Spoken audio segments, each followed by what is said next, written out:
reason when I wasn't fighting or in camp.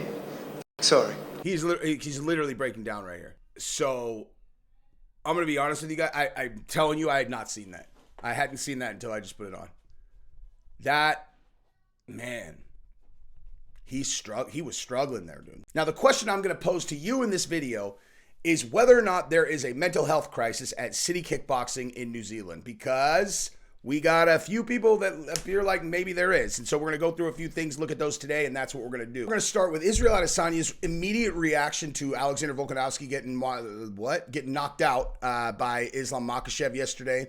And then I also want to watch the press conference that Volkanovski gave where he talks about mental health. Because candidly, I want to talk about the mental health of these guys, you know? And I also want to talk about streaks that happen in this sport where you get teams that go on these incredible runs as a group. You get these like clusters of champions in specific teams, and how rare it is that lasts for a very long time, and how once guys start to lose, it's like all of them lose and they don't get it back. It's very, very bizarre. I gotta be honest with you. It's a really, really bizarre phenomenon, but it's been very consistent throughout the history of mixed martial arts, and especially UFC. So I want to talk about all of those things, and that's basically what we're going to do. I have no idea where this is going to go, but that is what we're going to do. So we could title this something like Mental Health Crisis in New Zealand, right? Because, Israel Adesanya not looking, super, not looking his best in terms of his mental health post Sean Strickland fight.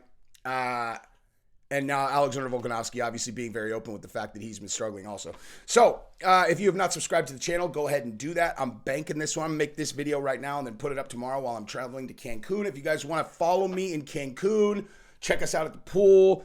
Gabrielle wearing just ridiculous bathing suit. It's like the cheapest plug for my Instagram. But a lot of that will be on Instagram. So Real Jesse on Fire on Instagram. Lots of pictures this week and less videos than normal. But subscribe to this channel, ring the bell so you know when I upload, and let's rock. All right, so I wanted to start here and show you guys Israel Adesanya's reaction to Alexander getting knocked out. And it's like, this really is the worst, Like, this is the worst, dude. When you see someone on your team, especially like they get hurt like that, you don't want someone to win any more than you want. Like, right now I'm about to watch Dolphins are about to play. I'm friends with the Dolphins coach, obviously, and his wife, or like family friends of ours. And like, I really want the Dolphins to win. But if the Dolphins don't beat the Eagles tonight, I am not going to be completely crushed emotionally. The fight game's different, Like, I have a coach who is a multi-time world champion who was it, and I know how much these worlds, like when IBJJF Worlds is like, I know how much it means to him. And he had a rough go in one of the Worlds tournaments this year. He had a lot of stuff going on in his personal life, and he got submitted by someone very, very quickly, by someone who he is much better than, like he, under normal circumstances, this guy would have no chance. The guy literally celebrated like he had just won the Super Bowl. But, when I saw it, I was just like, my stomach hurt, just because I know how much it means to them. Like, they're your family. So I like watching this stuff because it humanizes these guys, Like Israel Adesanya, guys are on top of the world. He loses to Sean Strickland. People are kind of like dancing on his grave. They think it's funny, but like, this is a real guy. And this is his reaction when he sees his super good friend get knocked out. So we're going to watch that first and then continue. You know what to do. Bro, come on, Volk, let's go. Of course. I believe in him.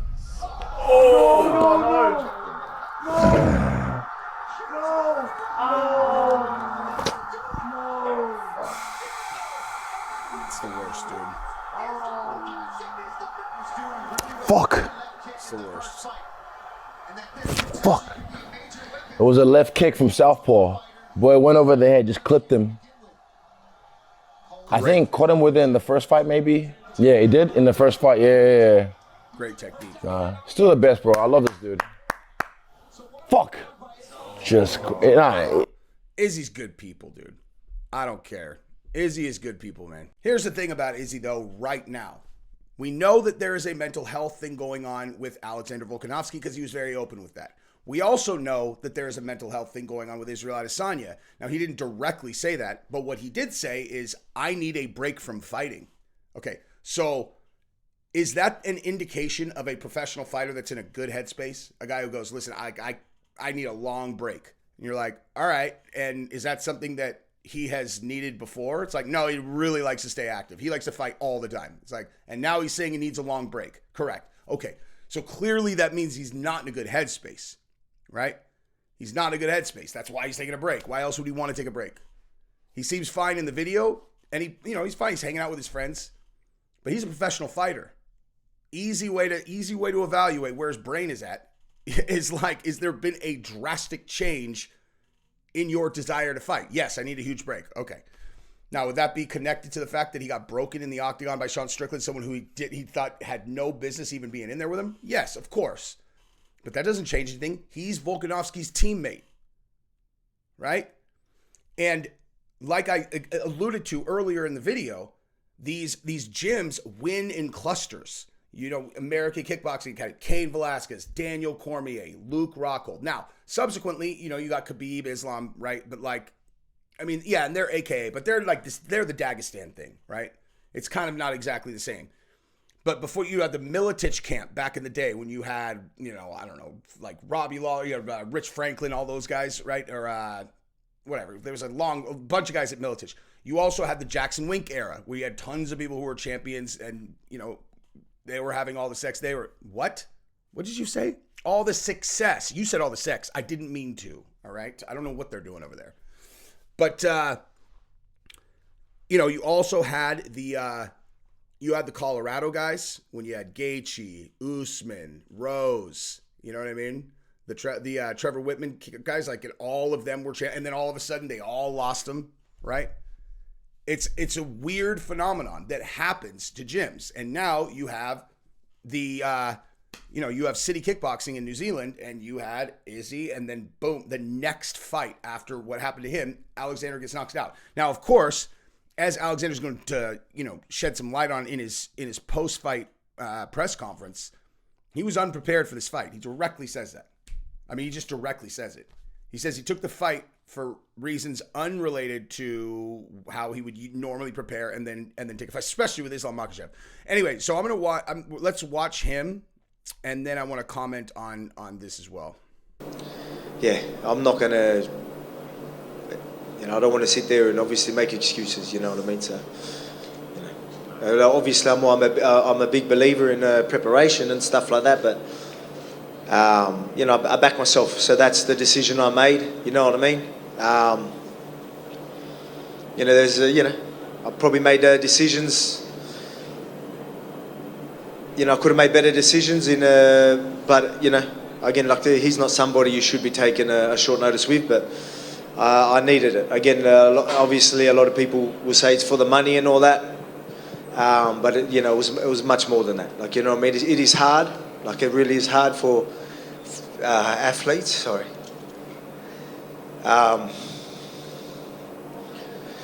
He's literally like on the verge of breaking down right there. I don't know if you guys can see that or not, but he is. And it's almost bizarre because he's such a confident guy. Like, there are certain people who have that, the way that they carry themselves is so confident and so unbreakable, and to where when there's a kind of a moment of them being shaky, you're kind of like, whoa, dude. You know, that's what I see here with him. I never thought I'd struggle with it, but I mean, like, for some reason, when I wasn't fighting or in camp, sorry. He's literally breaking down right here. To be perfectly honest with you, this is the first time I've seen this. I heard what he said. I on my kids. I hadn't seen it until now. I read what he said. This is the first time I'm watching it. I was just doing my head in. You know what I mean? I needed a fight, and then this opportunity come up, and you know, I'll be honest. I wasn't training as much as I should have, but I thought I had to. You know, I had to do it. I had to take it. I thought it would be. You know, I'm telling myself it's meant to be. Obviously. I was struggling a little bit, not fighting, doing my head in. I don't know how. Everything's fine. I've got a beautiful family, but I don't know. You know, I think you just need to keep busy. So that's why I just ask the UFC to just keep me busy because I need to be keeping busy. I need to be in camp. Otherwise, I'm gonna do my head in. So. Okay, so I'm gonna be honest with you guys. I'm telling you, I had not seen that. I hadn't seen that until I just put it on. That man, he was struggling there, dude. He was struggling. Gosh, dude, and it's so crazy because this is something. I have experience with this. It's like, and I've talked about this a ton lately because of the Logan Paul thing about, what happened where I got jammed up and then I went from having this thing that was the most all-encompassing thing, I had a company that I was building and running that I did not have a world outside of that for years. I remember there would be times where I'd be laying in bed with Gabrielle, and I would hear myself talking about the company, and I would look at her, and her eyes were like glazing over. And I'm talking to her at the same time, in the back of my mind, I'm like, I don't think I've talked to her about anything except the company in probably a year. But like, you talk about what your experience is, it was everything to me. It's the only thing that existed was the show that I was trying to get made about the company so we could blow up and be DraftKings. It's the only thing that existed for me. And then when that got taken, that's why I'm telling you, like, when I sold the company, made millions of dollars, like, that wasn't a win. That was a loss. That was me having to take a multi-million-dollar loss. I mean, not we lost the money, but like, that was ultimate catastrophe as far as I was concerned. But then when that fell apart, the company that bought us, and it went to zero. And it was just all of a sudden, I was like the most purpose-driven person you could ever imagine to nothing. I had nothing, dude. Like, I had nothing. Not just about financially. I don't know how I'm going to deal with, I don't know what I'm going to do for my family. I'm financially secure forever. Oh, never mind, I'm not. And then, oh, by the way, you don't even know how you're going to be able to pay your bills. Like, that's one thing. That's like that's trauma. But like, that wasn't even the worst part of it. The worst part was going from absolutely singular focused purpose to nothing. Nothing to direct that energy to. And I was depressed in a way that I can't explain to a person. I could never explain it. I wasn't happy there was a full year where I was not happy for 1 second. Like, not a second. If I was smiling and talking to someone, it was fake. If I got any satisfaction out of anything, it was overwhelmed by this weight in my chest that, like, it was like, okay, here, it's, your emotions are fighting each other. It's like, here's depression. It weighs 100,000 pounds. And if you got like some squeak of something that might make you happy, just gets crushed by the depression, dude. And it was that lack of purpose. I guarantee you that's what he's dealing with. I absolutely guarantee it.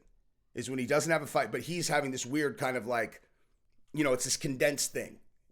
I would bet you $1 million that is what he's dealing with. It's like he gets, because, it's like a variation of that. He gets super purpose driven because he's got a fight. He needs to be in camp. He has a purpose. And then as soon as that purpose is gone, he wins, he feels good. 2 weeks later, he's like, okay, what are we doing next? Not knowing when he's going to get to book a fight and, looking at it like, oh man, I might not even have a fight. I might not have a fight booked for multiple months. No purpose, starts spinning himself up. What am I doing here? Like, what's my purpose of even, like, what am I doing here? I got nothing to do. I have no reason to do any of these things. I'm just waking up and watching TV. My kids need things. Oh, this is supposed to make me really happy. I know, yeah, like I've got a family. It's supposed to make me really happy. When I went through that, my family felt like it actually felt like it was all part of the depression, because it was like, it was just more weight on me, And like, you're like, look at, and people, my dad would tell me, he's like, you understand that you're the luckiest person in the world. He's like, do you understand what people would do to have your family life? And you just can't see it, dude. You're like, okay, but I hear what you're saying, but the Titanic is on top of my chest. Like, you can tell me whatever you want. I don't see it. He was right. I think that most people have never had, like, because since that happened, I still have never had anything where my purpose was like that. Not like when I was building the company. It's a dangerous place to go. You know, it really is, dude. And I could pretty much guarantee you that all the fighters they'd be like, I know exactly what you're talking about. Singular purpose, you know? But yeah, I mean, it's not like that. It's not like I've like intentionally avoided it. It's just, I just haven't had it since then. So yeah, I don't know, man. He needs to stay busy. I mean, basically is what it comes down to. Now look at this. I was going to make a joke about this. Originally, I was going to be like, so we're talking about city kickboxing, mental health. Well, at least they've got Dan Hooker there. At least I got Dan Hooker to hold all the mental health together. But this kind of went another way. So anyway, so I am just going to say the following to close this out. Volkanovski is one of the greatest fighters to ever step foot in the octagon. He made a decision based on whatever he was going through. He went into a fight with the best guy he's ever fought by a mile. Totally, unprepared. And he lost. Now, is losing the worst thing ever? No. And he apparently has a fight with Ilia Topuria coming up, hopefully. I don't know what that suspension looks like because he got kicked in the head or whatever. But I'm telling you, you let that energy into a gym. You let that energy into a gym where things are slipping away, and that will spread. Dan Hooker will lose. Kai Kara France. It's like... well, I don't know. I mean, it's not like everybody loses, but like the titles specifically. Like Ilia Topuria's chances of winning that fight went up immensely. And not because he got knocked out, but now you have a trend. You have a trend in that gym. And that, just look at history, man. Look at it. I mean, Ilia Topuria will make an incredible champion. He really will. He's awesome. But Volkanovski is the best 145-pounder of all time. I don't even think that's arguable anymore. At all. So I hope he gets his head right. I really do. Like, I know what that feels like, dude. I know exactly what that feels like. I mean, I'm speculating. And to most people, that might sound insane. You're talking about building a company that was yours. And trust me, it's the same thing, dude. Singular focus. Anyway, well, I wish both Izzy and Volkanovski the best, and I hope these guys, get it together. They honestly, the two of them should just get in sync. Like, they should get let's go, let's get our fucking title. Like Volkanovski, my title's at risk, and then Izzy, I'm going back, and they just drive each other. We're not going to let anyone take shit from us, and then, do it together. It's easier, when you have... I think that's why these things happen in clusters. It's because when you have someone doing it with you with the same mind and the same, kind of we're... Anyway, that's what I got. Love you guys. Bye-bye.